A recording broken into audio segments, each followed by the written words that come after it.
Guys बोबॉय elemental master series के episode 1 में दिखाया जाता है कि बोबॉय सोया रहता है कि तभी अचानक एक बुढ़िया आती है।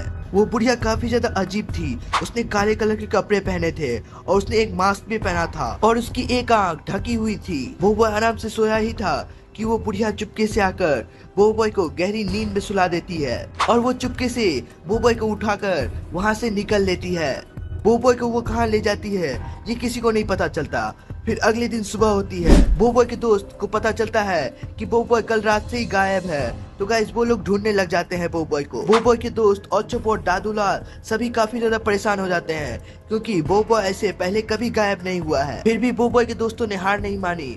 उन्होंने बोबॉय को बहुत ढूंढा बट गाइस बोबॉय का कुछ भी अता पता नहीं चल रहा था। ये काफी ज्यादा सीरियस सिचुएशन था, इसलिए बोबॉय के दोस्तों ने सोचा कि अब कैप्टन काइजो की हेल्प लेनी चाहिए।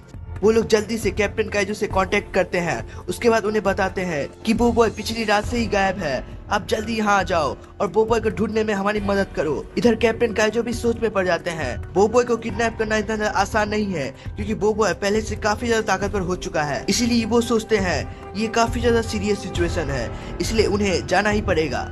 फिर कैप्टन काइजो पृथ्वी पर आते हैं और बोबॉय की वॉच का लोकेशन ट्रैक करते हैं तो उन्हें पता चलता है कि बोबॉय ट्रेजिक प्लेनेट पर है। वो एक ऐसा प्लेनेट था जहाँ कभी दिन नहीं होता। फिर कैप्टन काइजो बोबॉय के दोस्तों को कहते हैं कि तुम सब यहीं रहना, मैं जाकर बोबॉय को बचाकर लाऊंगा। तभी कैप्टन काइजो के साथ जाना तो चाहते थे बट कैप्टन काइजो ने उन्हें रोक लिया और कैप्टन काइजो फिर ऑचोबॉट की टेलीपोर्टेशन पावर से उस प्लेनेट पर चले गए। वो प्लेनेट काफी ज्यादा शांत था और कैप्टन काइजो ने इधर उधर बोबॉय को बहुत ढूंढा बट बोबॉय का कुछ पता नहीं चल रहा था। फिर अचानक काइजो के डिवाइस में ऐसा शो हुआ कि बोबॉय की वॉच आसपास ही है पर उसे बोबॉय कहीं नहीं दिख रहा था। फिर वो बुढ़िया सामने आई जो बोबॉय को ले गई थी। उसने कैप्टन काइजो को कहा, तुम कौन हो और यहाँ क्या करने आए हो?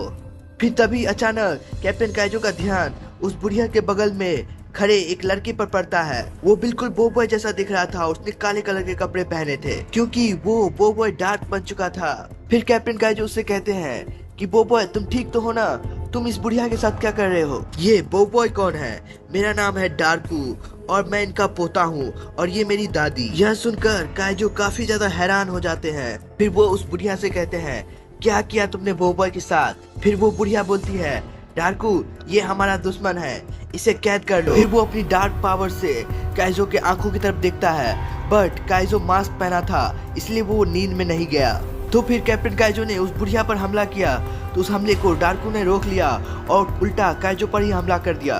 तो फिर काइजो ने एनर्जी बैरियर की मदद से खुद को बचा लिया। फिर जब काइजो ने अपना एनर्जी पंच डार्कू पर मारा तो वो उसके आर पार चला गया। यह देखकर कैप्टन काइजो काफी ज्यादा हैरान हो जाता है और खुद को सरेंडर कर देता है। गाइस क्या कैप्टन काइजो सच में बोबॉय डार्क से हार गए? आखिर वो बुढ़िया थी कौन और उसने बोबॉय के साथ क्या किया? जानने के लिए देखते रहिए अगला एपिसोड।